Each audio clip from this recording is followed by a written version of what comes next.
Robot toz soğuran Xiaomi S20 Plus. Ekranın içində bu nə dəl çəkir? Ay xala bir dəqiqə deyəm də, qoy işimizi görək də.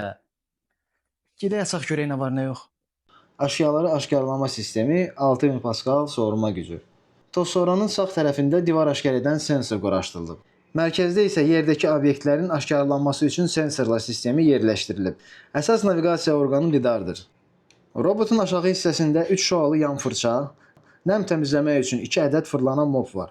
Mərkəzi fırça bloku hərəkət edəndir. Nisbətən dərin təmizlik üçün böyük müsbətdir. 4 ədəd hündürlükdən düşmədən qorunma sensoru quraşdırılıb. Xalçanı aşkar etdikdə avtomatik olaraq bu 2 mopu qaldırır və xalçanı quru təmizləməyə ilə davam edir. 90 dəqiqəyə qədər işləmə müddəti və təxmini 100 kvadrat metrə qədər ərazini təmizləyir.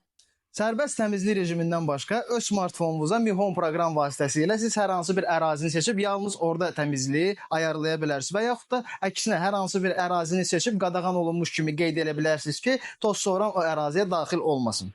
Bu toz soğuranın tək mənfi cəhəti odur ki, qalın hovlu xalçaları təəssüf ki, istənilən kimi təmizləmir. Lakin buna baxmayaraq öz qiymət segmentində məncə ən yaxşı seçimlərdən biridir. Ben oyuncak değilim. Beni yere koy, koy işimi görüm.